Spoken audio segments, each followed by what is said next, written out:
నమస్కారం. ప్రేక్షకులందరికీ శుభోదయం.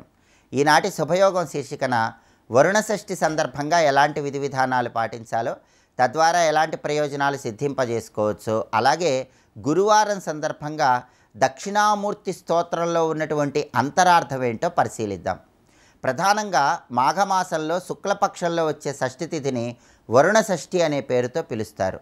వరుణ షష్ఠి సందర్భంగా అష్టదిక్పాలకులలో వరుణుణ్ణి స్మరించుకోవటం ద్వారా విశేషమైన శుభ ఫలితాలు కలుగుతాయి.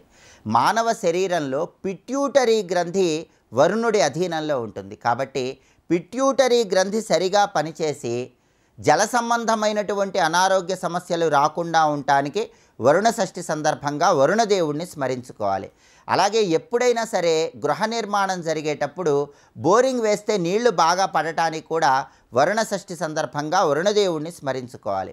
వరుణదేవుడు పశ్చిమ దిక్కులో శ్రద్ధావతి అనే పేరు కలిగిన నగరంలో నివసిస్తూ ఉంటాడు. వరుణదేవుడి అనుగ్రహం కలగాలంటే ఈరోజు ఇంట్లో దీపారాధన చేశాక వరుణ గాయత్రి మంత్రాన్ని 21 సార్లు చదువుకోవాలి. ఓం పశ్చిమేశాయ విద్మహే పాశహస్తాయ ధీమహి తన్నో వరుణ ప్రచోదయాత్. దీన్ని వరుణ గాయత్రి మంత్రం అంటారు. ఈరోజు 21 సార్లు దీపారాధన చేసి వరుణ గాయత్రి మంత్రాన్ని చదువుకోవటం ద్వారా సకల శుభాలు కలుగుతాయి. ఓం వం వరుణాయ నమః అనే మంత్రాన్ని స్మరించుకోవటం ద్వారా కూడా విశేషమైన శుభ ఫలితాలు సిద్ధింపజేసుకోవచ్చు. అలాగే వరుణ షష్ఠి సందర్భంగా శరీరానికి నువ్వుల పిండి రాసుకొని అభ్యంగన స్నానాన్ని ఆచరించడం, అలాగే రాగి పాత్రలో నల్ల నువ్వులు కానీ తెల్ల నువ్వులు కానీ ఉంచి దానంగా ఇవ్వటం ద్వారా కూడా విశేషమైన శుభ ఫలితాలను సిద్ధింపజేసుకోవచ్చు. అలాగే ఈరోజు వరుణ షష్ఠి సందర్భంగా విష్ణు ఆలయానికి వెళ్ళి ఎర్రటి పుష్పాలతో విష్ణువుని పూజించడం, ఎర్రటి చందనాన్ని విష్ణువుకి సమర్పించడం ద్వారా కూడా విష్ణు స్వరూపంగా వరుణదేవుడి అనుగ్రహానికి పాత్రలై సకల శుభాలను సిద్ధింపజేసుకోవచ్చు. అలాగే గురువారం కాబట్టి దక్షిణామూర్తి స్తోత్రంలో ఉన్నటువంటి అంతరార్థాన్ని తెలుసుకుంటూ దక్షిణామూర్తి స్తోత్రాన్ని పఠించినట్లయితే విశేషమైన ప్రయోజనాలు సిద్ధింపజేసుకోవచ్చు. దక్షిణామూర్తి స్తోత్రంలో దక్షిణామూర్తిని బీజస్యాంతరి వాంకురో జగదిదం ప్రాజ్ఞిర్వికల్పం పునః మాయాకల్పిత దేశకాల కలనా వైచిత్ర చిత్రీకృతం మాయావీయ విజృంభయత్యపి మహాయోగీవయ స్వేచ్ఛ యా తస్మై శ్రీ గురుమూర్తయే నమైదం శ్రీ దక్షిణామూర్తి మీడే అంటూ మనం కీర్తిస్తాం. ఈ శ్లోకంలో ఉన్న విశ్లేషణ మనం పరిశీలిస్తే బీజస్యాంతరి వాంకురో జగదిదం ప్రాజ్ఞిర్వికల్పం అంటే అర్థం ఏంటంటే, ఒక చిన్న విత్తనం తీసుకున్నప్పుడు ఆ విత్తనంలో ప్రాణశక్తి ఉంటే ఆ విత్తనం మహావృక్షంలాగా మారిపోతుంది. ఆ విత్తనం నుంచి చిన్న మొలక రావటానికి గాలి నీళ్లు అవసరం. గాలి నీటితో చిన్న విత్తనం నుంచి మొలక వచ్చి మహావృక్షంలాగా మారిపోతుంది. అందుకే బీజస్యాంతరి వాంకురో జగదిదం ప్రాజ్ఞిర్వికల్పం అన్నారు.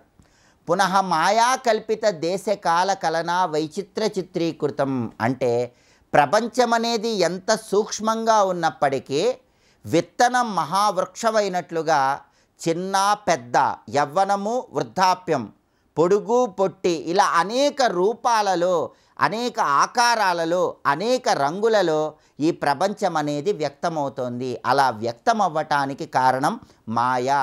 ఆ మాయా అనేది పరమాత్మ చైతన్యంతో నడుస్తోంది. పరమాత్మ చైతన్యంతో నడిచేటటువంటి మాయను అధిగమించి పరమాత్మ స్వరూపమైనటువంటి ఆత్మ సాక్షాత్కారం పొందాలంటే గురువు అనుగ్రహం కలగాలి. ఆ గురువు అనుగ్రహం కలిగితే మాయ నుంచి బయటపడవచ్చు. విత్తనం మహావృక్షంగా మారినప్పటికీ దానికి మూలమైనటువంటి విత్తనం ఏ విధంగా మనం తెలుసుకోవాలో, అలాగే ప్రపంచం అనేది అనేక రంగులలో, అనేక రూపాలతో ఉన్నప్పటికీ ఈ ప్రపంచానికి మూలమైన పరమాత్మ ఆత్మస్వరూపమనే సత్యాన్ని తెలుసుకోవాలి. మాయావీయ విజృంభయత్యపి మహాయోగీవయ స్వేచ్ఛ అంటే మహాయోగికి గొప్ప గొప్ప శక్తులు ఉంటాయి. ఆ గొప్ప గొప్ప శక్తులతో మాయను అధిగమించటానికి, పరమాత్మ చైతన్యం అనేది ఆత్మస్వరూపంలో ఉందని తెలుసుకోవటానికి దక్షిణామూర్తిని ధ్యానించుకోవాలి. అలా దక్షిణామూర్తి రూపంలో మాయను అధిగమించి ప్రాపంచిక బంధాల నుంచి బయటికి వచ్చి ఆత్మ సాక్షాత్కారాన్ని కలిగింపజేసేటటువంటి తస్మై శ్రీ గురుమూర్తయే నమైదం శ్రీ దక్షిణామూర్తి మీడే. అలాంటి గురుస్వరూపమైనటువంటి దక్షిణామూర్తికి నమస్కారం అని చెప్పడమే ఈ శ్లోకంలో ఉన్న అంతరార్థం. అఘటిత ఘటన పటీయసి మాయ. మాయను దాటడం కష్టం. ఆ మాయను దాటాలంటే ఒక సద్గురువును ఆశ్రయించాలి.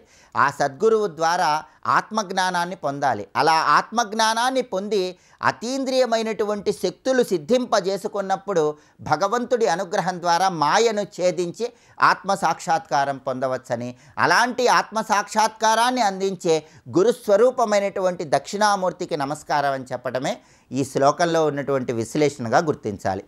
అంతరార్థం తెలుసుకుంటూ దక్షిణామూర్తి స్తోత్రాన్ని చదువుకున్నట్లయితే ప్రాపంచిక విషయాలను దాటి పారమార్థిక విషయమైనటువంటి ఆత్మజ్ఞానం తెలుస్తుంది, ఆత్మసాక్షాత్కారాన్ని సిద్ధింపజేసుకోవచ్చు. రేపటి శుభయోగం శీర్షికన రథసప్తమి సందర్భంగా ఎలాంటి విధి విధానాలు పాటించాలో, రథసప్తమి రోజు స్నానం ఎలా చేయాలో, రథసప్తమి రోజు సూర్యారాధన ఏ విధంగా చేస్తే ఉత్తమ ఫలితాలు కలుగుతాయో పరిశీలిద్దాం. నమస్కారం.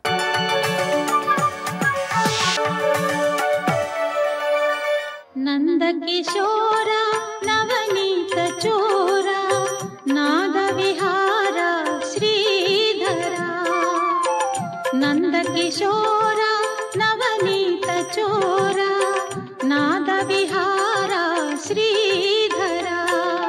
యస్మిన్ గతాః న నివర్తంతి భూయః, దానిని చేరిన వారు భూయః అంటే మళ్ళీ న నివర్తంతి వెనక్కి రారు. ఎందుకంటే పరమాత్మ పదం అందుకు చేరాలండి. మళ్ళీ వెనక్కి రారు అంటే మళ్ళీ జనన మరణ రూపమైన ఈ సంసార వృక్షంలో పడరు అని చెప్తున్నారు. దీన్ని బట్టి ఎందుకు చేరాలో చెప్పాడు. చేరిన తర్వాత వచ్చే స్థితి ఏమిటో చెప్తున్నాడు. అది ఏ విధంగా సాధన చేయాలి పరిమార్గితవ్యం అంటే, ఏది తత్పదంగా చెప్పబడుతున్నదో ఆ పరమ పురుషునే శరణు వేడుతూ సాధన చేయాలి అన్నారు ఇక్కడ. అందుకే తమేవ చాజ్యం పురుషం ప్రపజ్యే. ఈ ప్రపజ్యే అంటే నేను శరణు వేడుతున్నాను అని చెప్పి, శరణు వేడుతున్నాను దానిని అన్వేషించాలి అన్నాడు. శరణు వేడుతున్నాను ఎవరంటున్నారు ఇక్కడ? కృష్ణ పరమాత్మ చెప్తున్నాడు ఈ మాటని. తమేవ చాజ్యం పురుషం ప్రపజ్యం కృష్ణుడు అంటాడు. మనకు బోధిస్తున్నాడు ఏంటంటే తమేవ చాజ్యం పురుషం ప్రపజ్యే ఇతి పరిమార్గితవ్యం. ఆ పరమ పురుషుని శరణు వేడుతున్నాను అని నువ్వు అన్వేషించాలి అన్నాడు ఇక్కడ. అంటే సాధన ఎలా జరగాలి? ఈశ్వర శరణాగతితో సాధన చేయాలి. శరణాగతి అంటే తదేక నిష్ఠ, ఇదొకటే, ఇంకో మాట లేదు. అదే శరణాగతి. ఇందులో రెండేంటంటే ఆయన అనుగ్రహిస్తాడు. ఆయన అనుగ్రహం లేనిది నువ్వు జ్ఞానాన్ని పొందలేవు. నీ ప్రయత్నం లేనిది ఆయన అనుగ్రహించడు. రెండు కలిసి ఉండాలి. అందుకే పురుష ప్రయత్నం ఈశ్వరానుగ్రహం రెండు కలిసి ఉండాలని చెప్పడానికే పరిమార్గితవ్యం అనే మాటలో నీ ప్రయత్నం చెప్పాడు.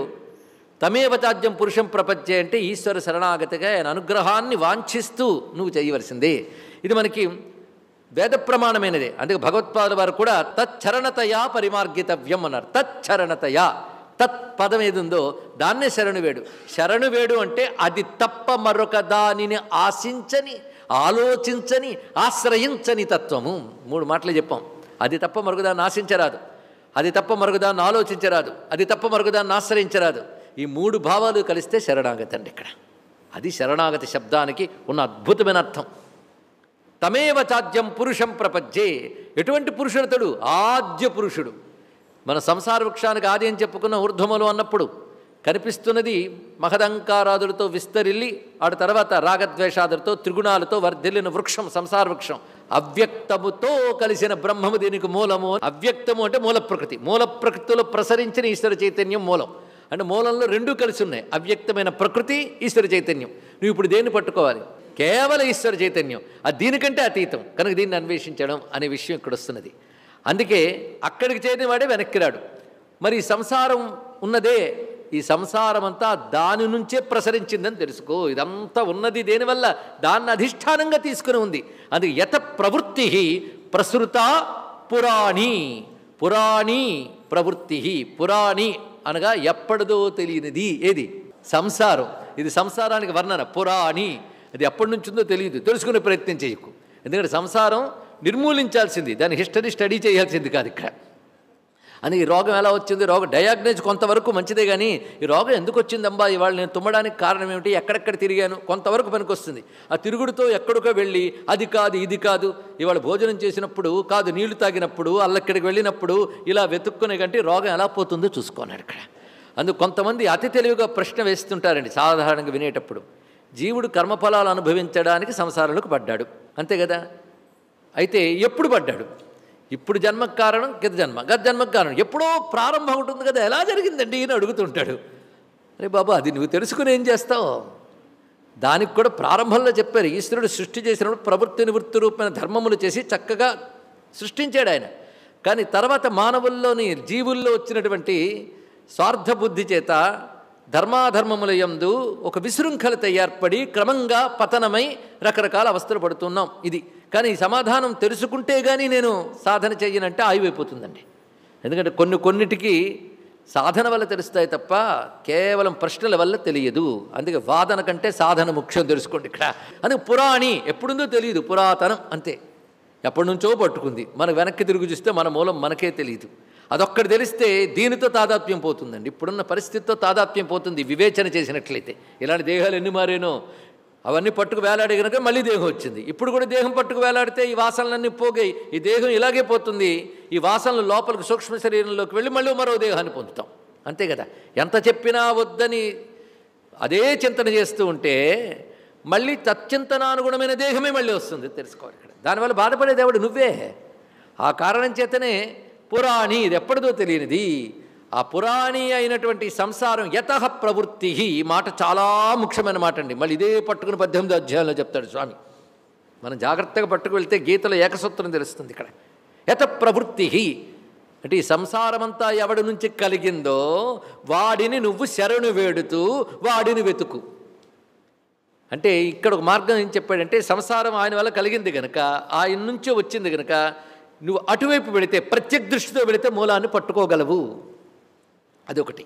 అదేవిధంగా సంసారమునందన శక్తిగా సారముగా వ్యాపించి ఉన్నాడు కనుక ఇక్కడ కూడా ఆయన తెలుసుకునే మార్గం ఉంటుంది. అంటే సంసార తాదాత్మ్యం విడిచిపెట్టి తద్వ్యాపకుడైన పరమాత్మ తాదాత్మ్యం పొందే ప్రయత్నం కూడా చేయవచ్చు. అందుకే యత ప్రవృత్తి ప్రసుతా పురాణి అని చెప్పడం ఎందుకంటే, ఎవరి వలన ఈ సంసారము వ్యాపించి ఉన్నదో అనేది తటస్థ లక్షణం. స్వస్తి.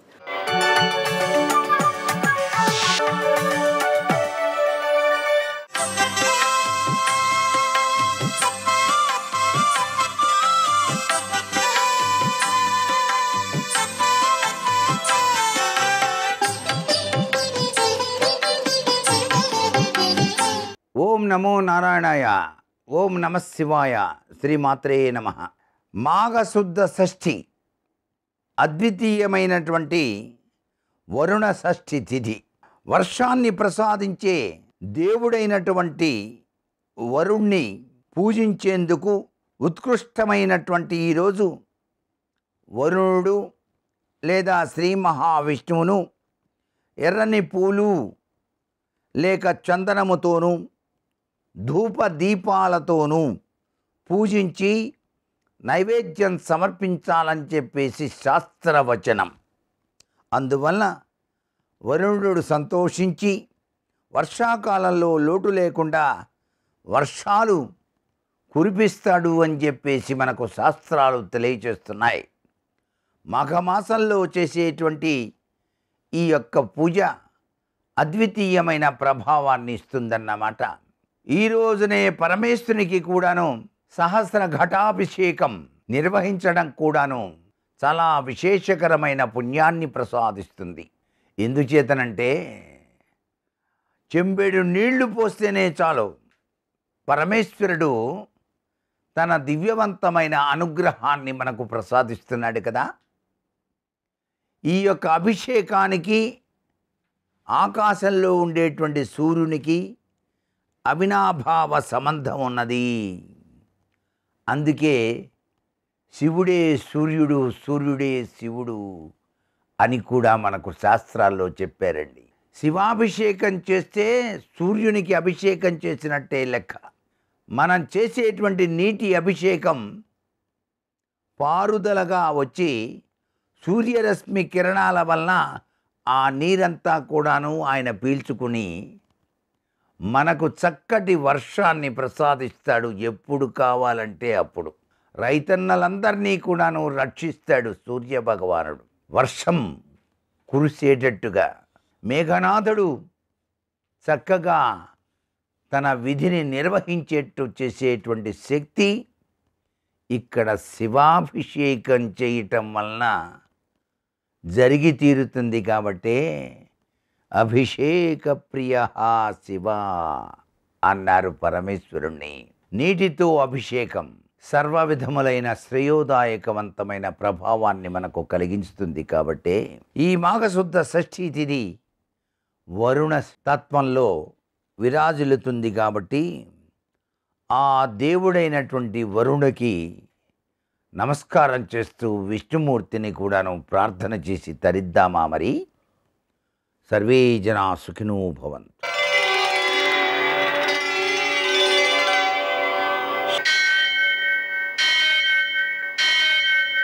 సహస్రశీరుషం దేవం విశ్వాక్షం విశ్వశంభువం విశ్వం నారాయణం దేవమక్షరం పరమం పదం విశ్వతః పరమాం నిత్యం విశ్వం నారాయణగుం హరిం విశ్వమేవేదం పురుషస్తద్విశ్వముపజీవతి పతిం విశ్వస్యాత్మేశ్వరం శాశ్వతం శివమచ్యుతం నారాయణం మహాజ్ఞేయం విశ్వాత్మానం పరాయణం.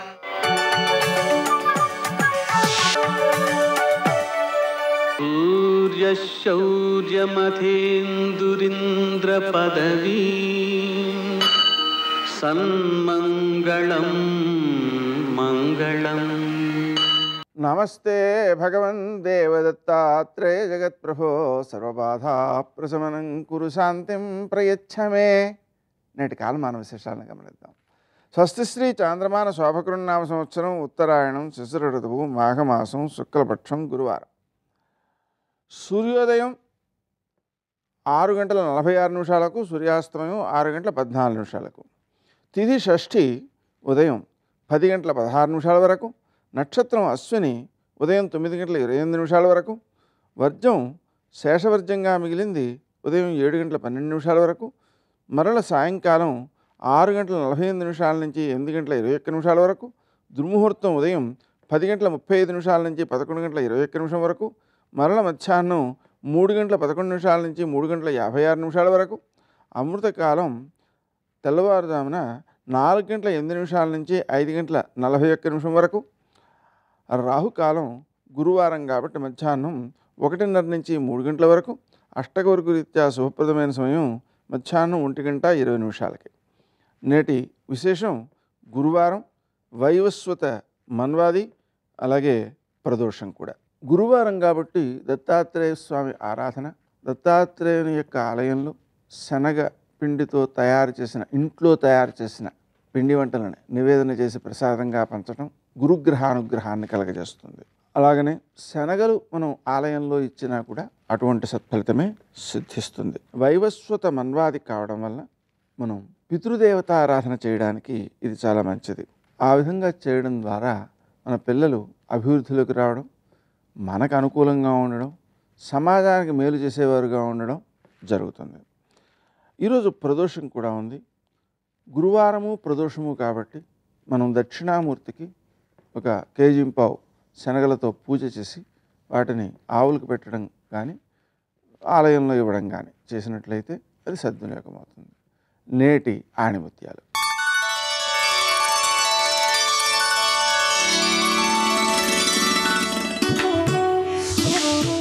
వినే ఓపిక లేనివాడు ఎప్పటికీ అజ్ఞానిగానే మిగిలిపోతాడు. చెప్పే ధైర్యం లేనివాడు ఎప్పటికీ పిరికివాడిగా ఉంటాడు.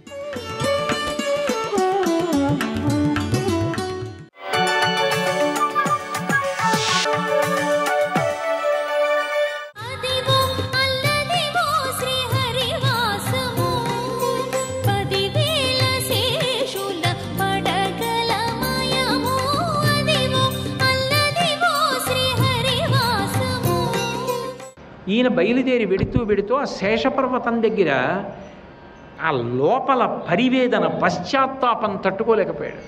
తట్టుకోలేక తల శేషపర్వతానికి తగల్చి కొట్టుకుని బాధపడ్డాడు. ఎప్పుడైతే పర్వతానికి తగిలిందో తల, ఉత్తర క్షణంలో ఆయన చేసిన పాపములన్నీ బయటపడ్డాయి. వెంకటాచలంలో ఋషులు, దేవతలు, గంధర్వులు, యక్షులు, కిన్నెరులు, కింపురుషులు, సిద్ధపురుషులు అందరూ చెట్లలా రాళ్లలా సేవిస్తూ ఉంటారు. దేవతలు వెళ్ళిపోతున్నారు పైనుంచి, బ్రహ్మాదులు. హంసవాహనం మీద పెడుతూ బ్రహ్మగారు చూశాడు. చూసి గబగబా కిందకి దిగాడు. ఆ మాధవుడి యొక్క శిరస్సు పట్టుకొని ఆగ్రా నుంచి వాసన చూసి, ఊరే ఎంత పాపం చేశావురా, నిన్ను ఉద్ధరించగలిగిన వాడు లేడు, ఎంత పాపం చేశావు. కానీ తెలిసో తెలియకో వెంకటాచలానికి వచ్చావు. వచ్చి వెంకటాచల పర్వతాన్ని స్పృశించావు, ముట్టుకున్నావు. ముట్టుకున్న కారణం చేత నీ పాపములన్నీ పోయి ఇప్పుడు నువ్వు మహాపుణ్యమూర్తి అయిపోయావు. ఈ వచ్చినందుకు నీకు ఒక మార్గం చెప్తాను, చెయ్యి. పైకి వెళ్ళిపో, పైన స్వామి పుష్కరిణి ఉంది. ఆ స్వామి పుష్కరిణిలో స్నానం చేసి ఆ కొండ మీద తిరుగు. ఒకనాడు నీ శరీరం పడిపోతుంది. వెంకటాచల పర్వతానికి వచ్చినందుకు నీ పాపములన్నీ దగ్ధమైపోయాయి. కాబట్టి వచ్చే జన్మలో సుధర్మ మహారాజు కొడుకు ఆకాశరాజుగా పుడతావు. నువ్వు యజ్ఞం చేస్తున్నప్పుడు సాక్షాత్ శ్రీ మహాలక్ష్మి పద్మావతీదేవి నీకు లభిస్తుంది. ఆ పద్మావతీదేవిని వెంకటేశ్వరుడికి ఇచ్చి పరిణయం చేస్తావు. చేసిన కారణం చేత శ్రీ వెంకటేశ్వరుడికి మామగారివై తరించిపోతావు. వెంకటాచల పర్వతం అంత గొప్పదిరా. ఈ పర్వతానికి వచ్చినందుకు ఇది నువ్వు పొందిన అదృష్టమని బ్రహ్మగారు ఆశీర్వదించి కొండ మీదకి పంపించాడు. స్వామి పుష్కరిణి దగ్గర స్నానం చేసి అక్కడే ఉండి శరీరం వదిలిపెట్టి ఉత్తర జన్మలో ఆకాశరాజుగా పుట్టాడు. వేం పాపం కటతే అస్మాత్ పాపదహన శక్తిత వెంకటాచలమిత్యేవ నామదేవస్తథాజుగు. వేం అంటే పాపం, కటతే తొలగిస్తుంది కాబట్టి ఆ పర్వతమునకు పాపములను తొలగించగలిగినటువంటి శక్తి పరమేశ్వరుని యందు ఎంతున్నదో ఆ కొండకి కూడా అంతే ఉన్నది.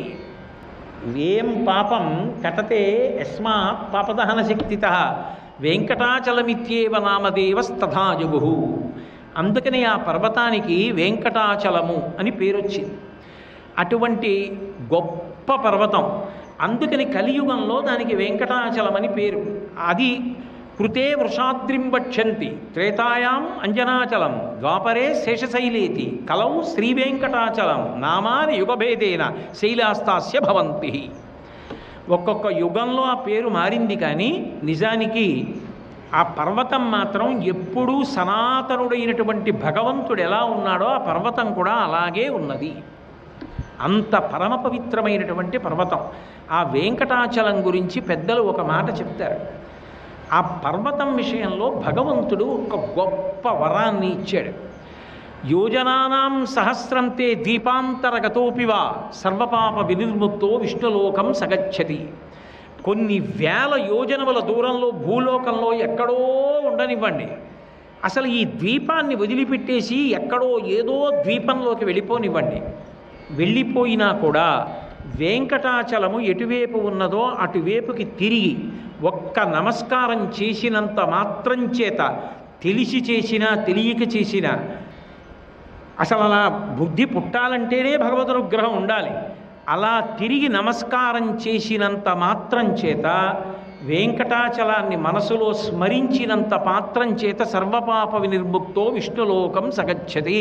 పాప విముక్తిని పొంది వైష్ణులోకాన్ని పొందుతున్నాడని స్కంద పురాణం అభయం ఇచ్చింది. సర్వం శ్రీ ఉమామహేశ్వర పరబ్రహ్మార్పణమస్తు. స్వస్తి.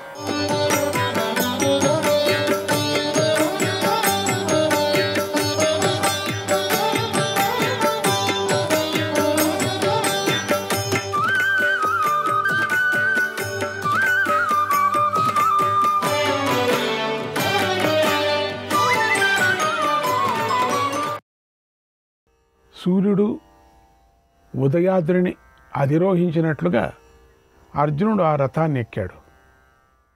బంగారు కవచాన్ని ధరించి బంగారు రథాన్ని ఎక్కిన ఆ అర్జునుడు అప్పుడు మేరు పర్వతంపై ఉన్నట్టు సూర్యుడిలాగా ప్రకాశించాడు. సాత్యకి కృష్ణులు అర్జునుడి వెంట రథాన్ని ఎక్కారు. ఆ తర్వాత శ్రీకృష్ణుడు కళ్ళాలను పట్టుకున్నాడు. సాత్యకి కృష్ణులతో కలిసి రథాన్ని ఎక్కిన అర్జునుడు అప్పుడు బుధ శుక్రులతో కలిసి చీకటిని చీలుస్తున్నటువంటి చంద్రుడిలాగా ప్రకాశించాడు. సైంధవుణ్ణి చంపటానికి బయలుదేరారు.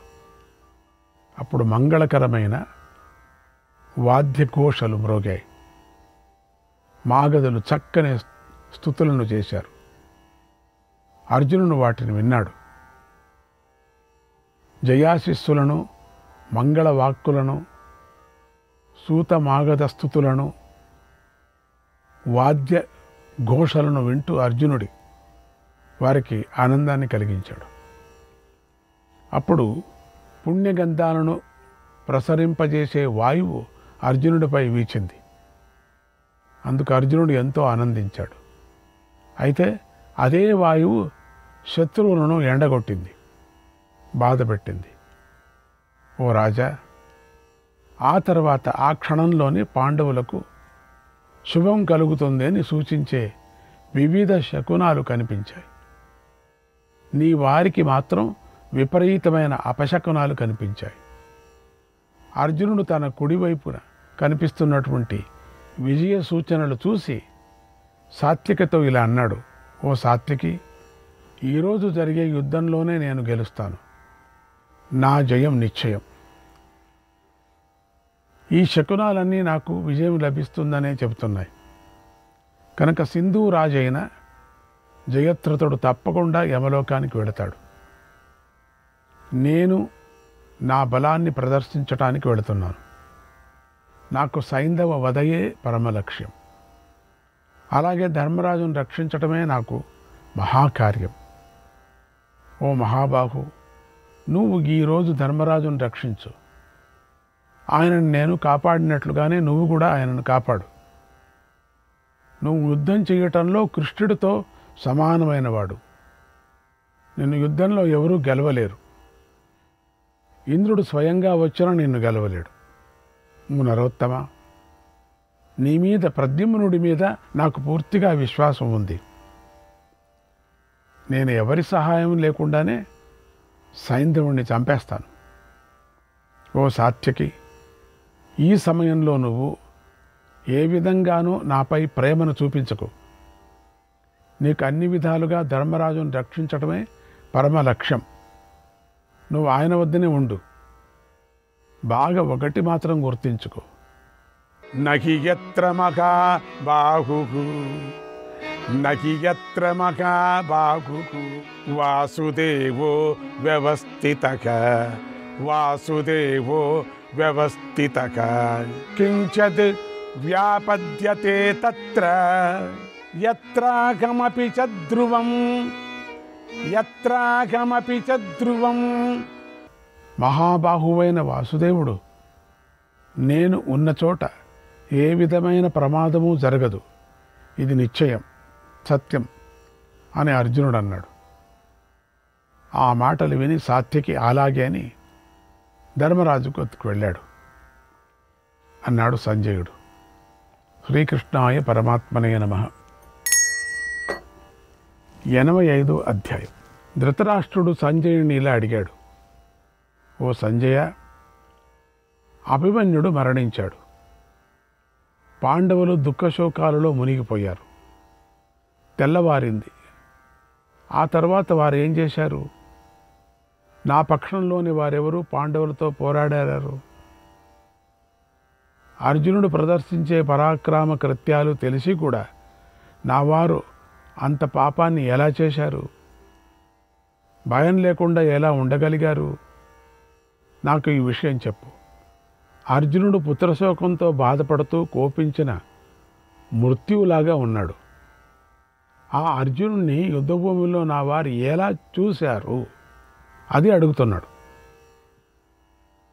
అర్జునుడు మహాధనస్సు యొక్క నారిని మ్రోగిస్తూ ఉండగా నా వారు ఏం చేశారు? యుద్ధంలో దుర్యోధనుడికి ఏం జరిగింది? నాకు ఎక్కువగా ఏడుపులే వినిపిస్తున్నాయే కానీ అభినందనాలు మాత్రం వినిపించటం లేదు. పూర్వం సైంధవుడి శిబిరంలో నా మనస్సుకు ప్రీతి కలిగిస్తూ చెవికి చక్కగా ఇంపైన శబ్దాలు వినిపించేవి. ఇప్పుడు అవి వినిపించడం లేదే, ఎందుకు? ఈరోజు నా కుమారుడి శిబిరంలో సూత మాగధ సంఘాలు నర్తనలకు స్తోత్రపాఠాలు కూడా వినిపించటం లేదే, ఎందుకు? నా వారి కోలాహల ధ్వనులతో నా చెవి నిరంతరంగా ప్రతిధ్వనిస్తూ ఉండేది. నేడు వారు దీనులైపోయి ఉంటారు.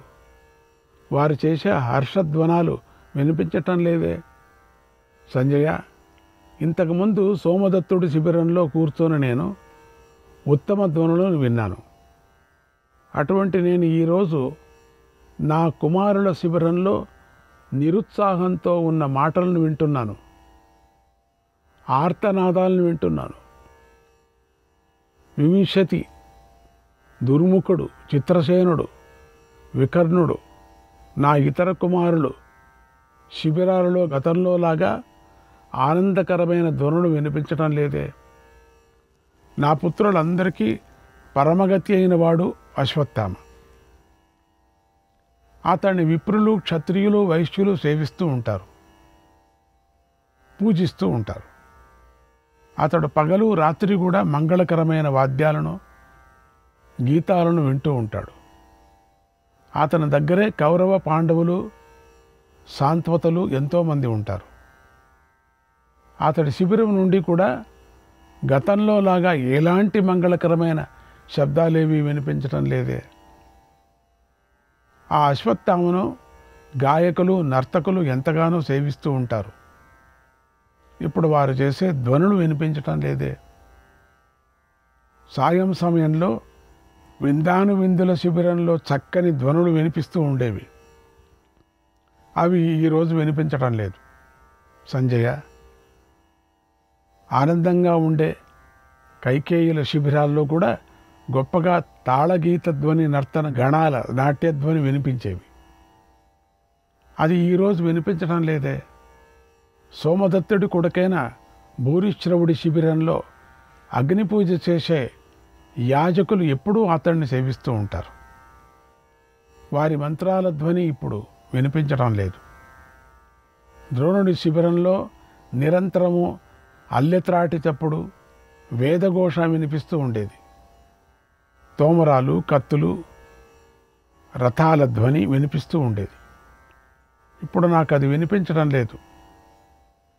నానా దేశాల నుండి వచ్చిన గాయకుల గీతధ్వని, వాద్యధ్వని ఎక్కువగా వినిపిస్తూ ఉండేది. ఈరోజు ఆ ధ్వనులు వినిపించడం లేదు. శ్రీకృష్ణుడు శాంతి కోరుతూ ఉపప్లావ్యం నుండి వచ్చాడు. ఆయన సకల ప్రాణుల మీద దయతో ఆయన వచ్చిన రోజు నుంచి నేను దుర్యోధనుడికి ఇలా చెబుతూనే ఉన్నాను. వాసుదేవేన తీర్థేన, వాసుదేవేన తీర్థేన పుత్ర సంశామ్య పాండవై, పుత్ర సంశామ్య పాండవై కాలప్రాప్తమహం మన్యే, కాలప్రాప్తమహం మన్యే మాత్వం దుర్యోధనాతిగాక. కుమారా, ఓ దుర్యోధన, వాసుదేవుణ్ణి సాధనంగా చేసుకొని పాండవులతో శాంతి చేసుకో అని చక్కని మంచి మాట చెప్పాను. దీనిని అతిక్రమించుకో అని చెప్పాను. కృష్ణుడు నీ మేలు కోరి మాట్లాడుతూ శాంతిని కోరినప్పుడు నువ్వు తిరస్కరిస్తే యుద్ధంలో నువ్వు ఓడిపోతావు అన్నాను. కానీ శ్రేష్ఠుడైన కృష్ణుడి మాటను దుర్యోధనుడు వినలేదు.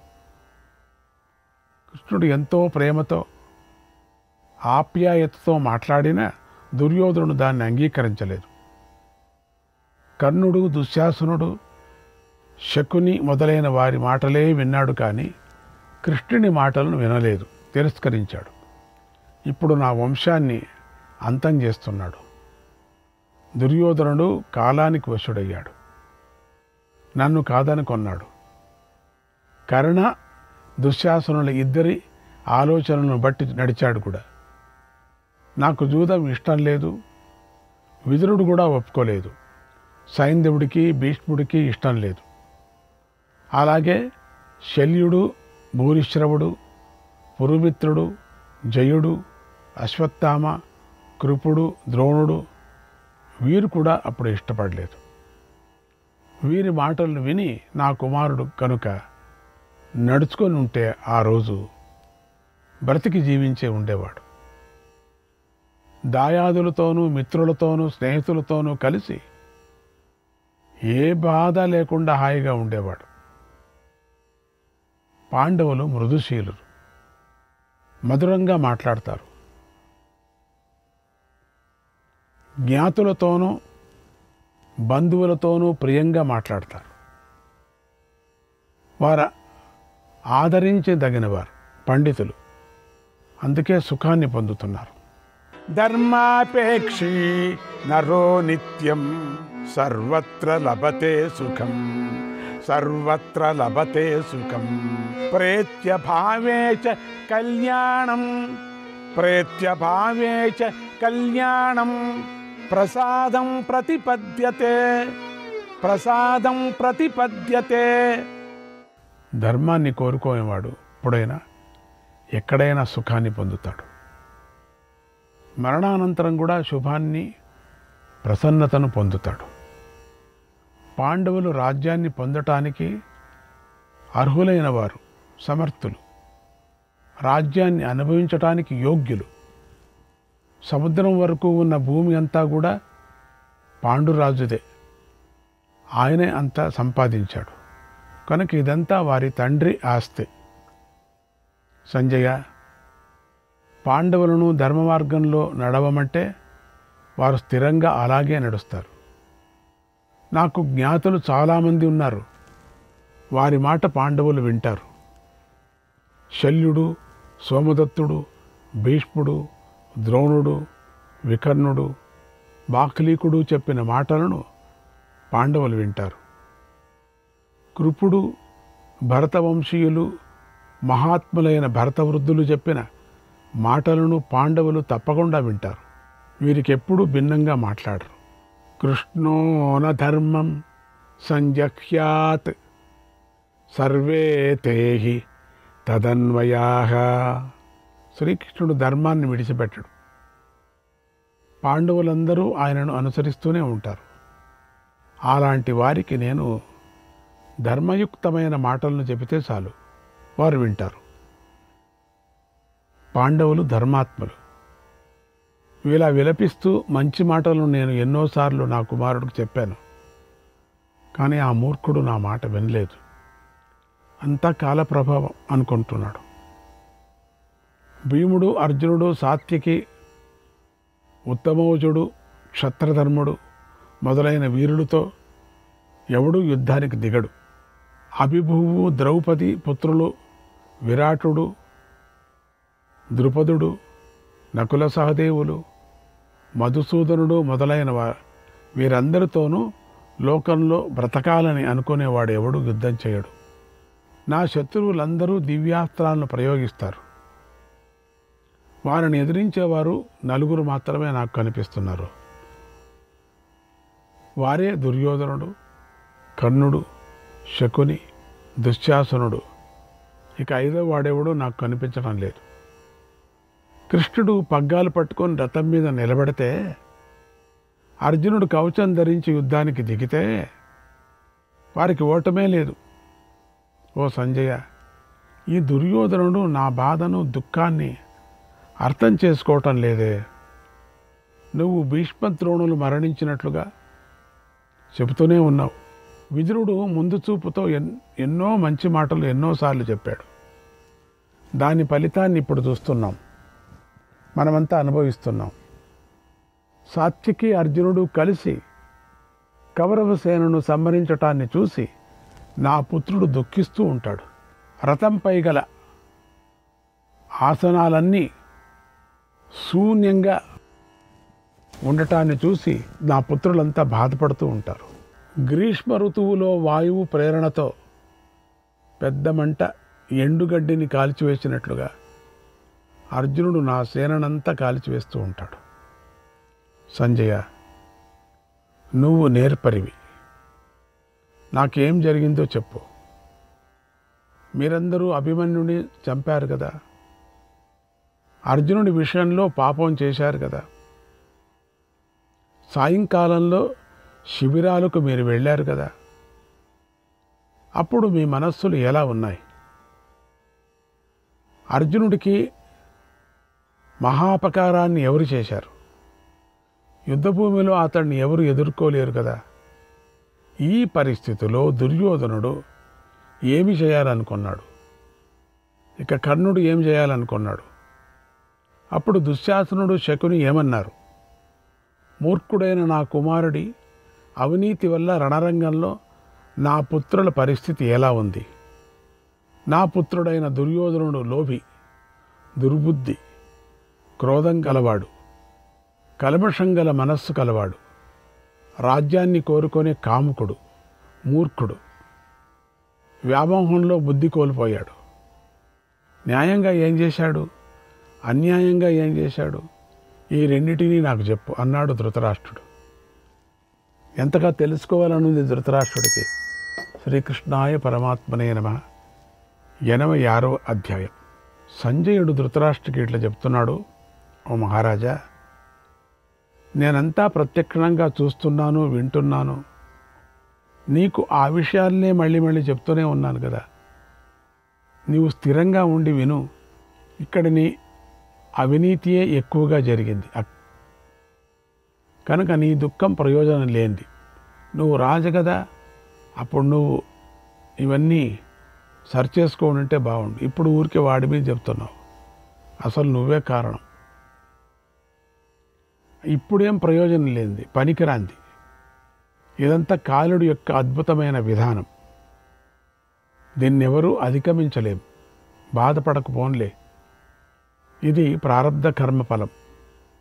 నువ్వు పూర్వం ధర్మరాజును నీ కుమారులను జూదం నుండి ఆపి ఉంటే ఈ కష్టం వచ్చేది కాదు కదా, ఈ నష్టం జరిగేది కాదు కదా. యుద్ధకాలం వచ్చిన సమయంలో అయినా కోపించిన నీ వారిని ఆపి అదుపు చేసి ఉంటే నీకు ఈ బాధ కలిగేది కాదు కదా. నీ కొడుకును అప్పుడు దండించుంటే బాగుండు కదా. దుర్యోధనుడు మాట వినని అవిధేయుడు. అతన్ని బంధించమని నువ్వు మొదట్లోనే కౌరవులను ఆదేశించుంటే నీకు ఈ బాధ కలిగేది కాదు. బంధించి వాడిని శరశాలలో పెట్టేసింటే బాగుండు. నువ్వు ఆ పని చేయలే, నువ్వు అలా చేయలేదు. పాండవులు, పాంచాలురు, వృష్ణివంశీయులు, ఇతర రాజులు అందరూ కూడా నీ బుద్ధి వైపరీత్యం వల్లనే ఈ చెడు ఫలితాన్ని అనుభవిస్తున్నారు. నువ్వు అప్పుడు సర్వస్వతంత్రుడు, మహారాజా, నువ్వేమైనా చేయవచ్చు. నువ్వెందుకు చేయలే అప్పుడు? ఇప్పుడు నీ కొడుకు మీద, వాళ్ళ మీద, వీళ్ళ మీద చెప్తున్నావు. నువ్వు ఒక తండ్రిగా బాధ్యతను పాటించి కుమారుడిని మంచి మార్గంలో నిలబెట్టినా బాగుండేది కదా. ఎందుకు చేయలే నువ్వు? అది నువ్వు చేయలేదు. రాజుగా నువ్వు ధర్మబద్ధంగా నడుచుకొని ఉంటే నీకు ఈ దుఃఖం కలిగేది కాదు. లోకుల దృష్టిలో మాత్రం నువ్వు బుద్ధిమంతుడువు, మంచి రాజువు. కానీ నువ్వు సనాతన ధర్మాన్ని విడిచిపెట్టావు. దుర్యోధన, కర్ణ, శకునుల మాట ప్రకారం ఎవ్వరి మాట కూడా నువ్వు వినలేదు. వాళ్ళ మాట ఈ దుర్యోధనుడు వినటం, ఆ దుర్యోధన మాట నువ్వు వినటం భలే బాగుంది. ఆ మాట ప్రకారం నడుచుకున్నావు నువ్వు. వాళ్ళు ఏం చెప్తారో అది. నీ బాధంతా నాకు తెలుసు. ఎందుకు ఊరికే బాధపడతావు? శ్రీకృష్ణాయ పరమాత్మనే నమః.